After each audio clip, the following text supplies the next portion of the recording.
네, 이 노래가 나오면 항상 나오시는 분이 있습니다. 정의당 심상정 의원 오늘도 나오셨습니다. 화요일마다 우리 정치사회의 가장 핫한 현안, 굵직한 뉴스에 대해서 이야기를 나눠보고 있습니다. 어서 오십시오. 네, 안녕하세요. 네네, 잘 지내셨죠?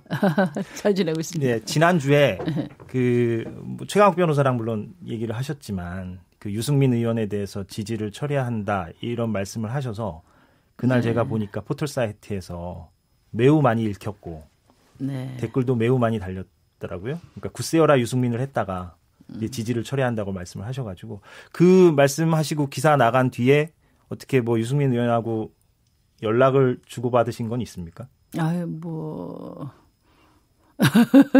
뵌 적이 없습니다. 문자 메시지라도 혹시? 좀 아프시지 않았겠어요? 네. 저도 그렇게 아픈 말씀드리고 싶지는 않았지만 그때 제가 말씀드린 것은 정말 그 절박한 심정으로 우리 정치 변화에 바람을 담아서 말씀드렸는데 이제 그 이후에 그에 상응한 어떤 변화의 의지나 또 모습이 보이질 않아서 제가 드린 말씀입니다. 네. 근데 뭔가 연락을 좀 주고받으신 듯한 분위기도 좀 있는데 제가 일단 여기까지만 여쭤보겠습니다. 자, 지금 바른미래당도 그렇고 자유한국당도 그렇고 지금 쇄신하겠다, 정풍운동까지 지금 밀고 있고 그렇습니다. 각 당의 지금 상황에 대해서는 굳이 제가 열거하지 않더라도 의원님께서 너무나 잘 알고 계실 텐데 바른미래당 김관영 신임 원내대표 선출했고 또 한국당도 지금 혁신 비대위 준비위, 비대위를 준비하는 그런 움직임들이 있는데 좀 어떻게 보세요? 최근에 그런 보수 정당들의 물론 바른미래당은 보수라고 본인들을 부르지 말라고 지금 얘기하고 있습니다만 이 정당들의 지금 쇄신 움직임에 대해서 어떻게 보십니까? 돌아가신 경제학자이자 언론인이셨던 정은영 선생님이 한신대 교수였던 하신 말씀이 있어요. 지킬 것을 지키는 게 보수고 버릴 것을 버리는 게 진보고 버려야 될 걸 지키는 게 수구라고 했거든요. 근데 이제 자유한국당을 기준으로 보면 이분들은 지킬 게 없기 때문에 버릴 것을 가지고 계속 지켜온 겁니다. 그래서 저는 국민들이 이번에 괴멸적인 그런 심판을 했다고 봅니다. 그러니까 이게 보수가 혁신이 되려면 그러니까 수구 세력의 태내에서 나오기는 어렵다. 말하자면 가치 혁신부터 돼야 되거든요. 예를 들면 이제는 평화의 새 시대를 열어가면서 이제 냉전 보수는 존재하기가 어렵죠. 평화 보수가 돼야 되고 또 공정한 시장 경제 정도는 기치를 내걸어야 건전 보수가 되는데 그것을 더 이상 지금 수구 세력한테 기대하지는 않는 것 같습니다. 그래서 국민들이 이번에 내민 것은 바로 옐로우 카드다. 물론 이제 이것을 실제 관철시키는 것은 2020년 총선이죠. 그래서 지금 중요한 것은 수구 세력의 개혁을 바란다기보다는 이제 갈 세력은 가고 그리고 이제 기울어진 운동장을 바로 세우는데 우리 국민들이 관심이 있다. 그런 민심 그대로 정치가 재구성되기 위해서 가장 필요한 것이 선거제도 개혁이고 이번에 더불어민주당의 압승을 몰아준 이유도 앞장서서 이제는 정치의 새 질서를 만들어가도록 정치개혁해라. 선거제도 바꿔라. 이런 주문이라고 저는 보거든요. 그래서 국민들은 이제 수구 세력은 이제 진즉에 사실은 퇴출됐어야 되는데 이 양당 소모적인 대결 정치가 제도적으로 뒷받침되고 있기 때문에 지금까지 수명이 연장되어 온 것이고요. 그래서 퇴출될 세력은 퇴출되고 지금 민주당이 합리적인 어떤 보수의 포지션으로 가고 정의당이 진보의 포지션으로 갈 때 이런 경쟁과 협력 구도가 이루어질 때 비로소 민생 정치가 가능한 것 아니냐. 이게 국민의 바람이라고 저희는 생각합니다. 그게 선거구제 개편이 되어야 아무래도 우리 심 의원님께서 얘기하시는 그런 구도로 갈 수 있는 어떤 기반이 조성된다고 보시는 거죠. 아무래도 그러니까 지금 우리 정치 불신이 매우 크지 않습니까?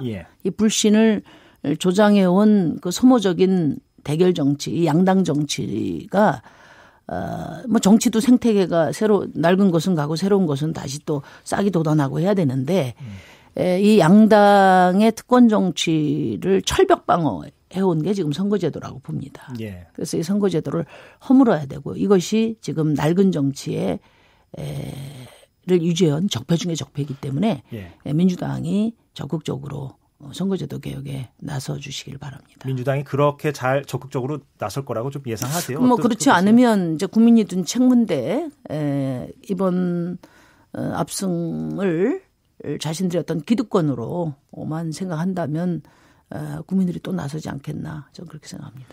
그 김종필 전 총리의 얘기를 네. 좀 하겠습니다. 토요일에 이제 그 별세하셨는데 지금 훈장 주는 문제에 대해서 네. 예, 논란이 좀 있었어요. 예, 그 김종필 전 총리를 그 만나신 적이 있습니까? 개인적으로 또 대화를 나눠보신 적이 혹시? 뭐 저는 뭐 그런 경험은 없으시고? 뭐 자리를 예. 같이 한 적은 있지만 대화는 나눠본 적이 없습니다. 이번 문제 어떻게 보십니까? 저는 뭐 정부가 이렇게 섣부르게 훈장을 서둘러서 수여한 것에 대해서 잘 이해를 하기 어렵습니다. 이제 관행 얘기를 하는데 역대 총리들 뭐 다 주었다. 뭐 이런 근데 뭐 얘기도 그것도 하고. 사실이 아니에요. 역대 총리가 한 40여 분 되는데 예. 그중에서 아니니까. 훈장 받으신 분 한 10분 되고 예. 별세하신 후에 받은 분은 이제 김종필 전 총리를 포함해서 4명 정도라고 하는데요. 예. 근데 이제 뭐 행자부에서 밝힌 거는 2016년 이후라고 이야기를 했어요. 예. 근데 이제 문재인 대통령께서도 저도 대선 후보로서 같은 말씀을 드렸는데 사면과 또 훈장 수여는 신중하게 하겠다 이런 말씀을 했었는데 뭐 더더군다나 촛불 이후의 정부가 2010년 이후의 관행이라는 명분을 내세우는 것은 좀 이해하기 어렵다. 예. 이렇게 생각하고 그래서 저도 뭐 전직 총리의 그 장례 절차를 뭐 깍듯이 모시고 하는 것은 국민들이 다 뭐 이해하신다고 보고 저도 그런 차원에서 조문을 다녀왔는데요. 예.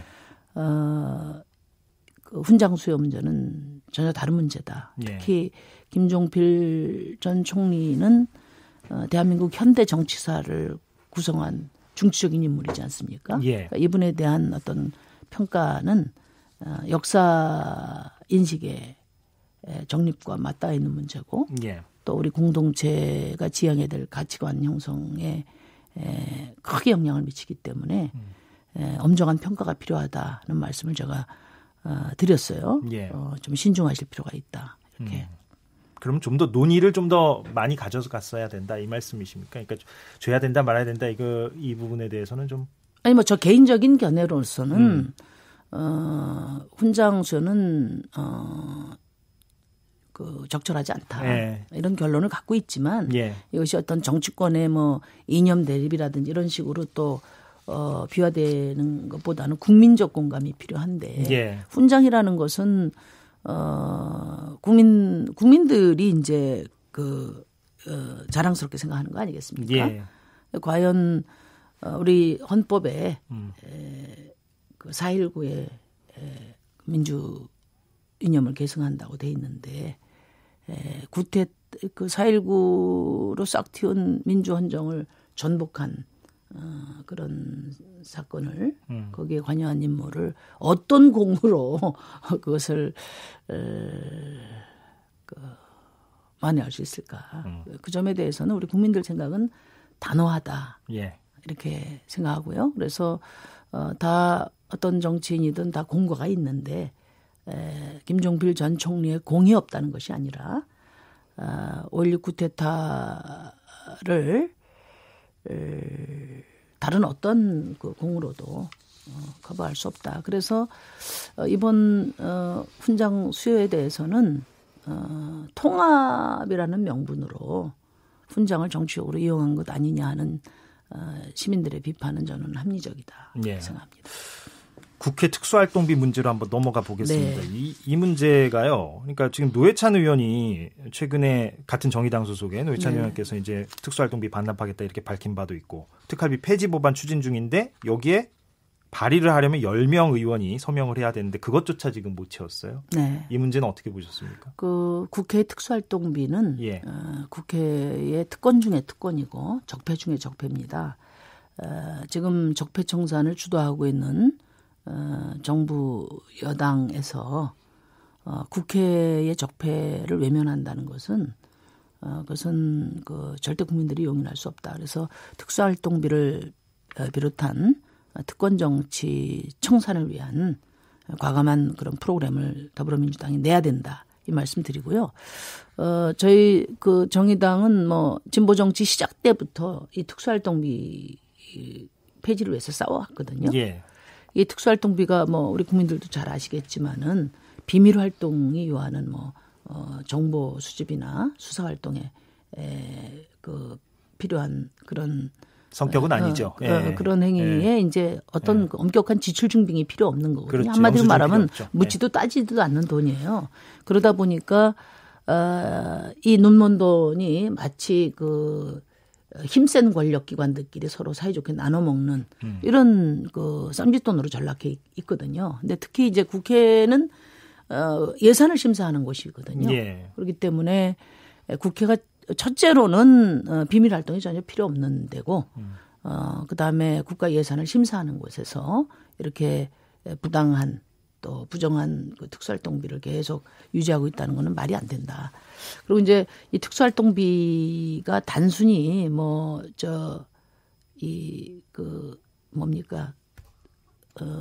그냥 조금 더 과다하게 사용된다 이런 것을 넘어서서 이게 최근에도 대통령 비자금으로 전용되고 국정원 특활비 그렇죠. 말씀하시는 그다음에 거죠? 국정원 댓글 공작에도 이 돈이 쓰이고 그다음에 무슨 또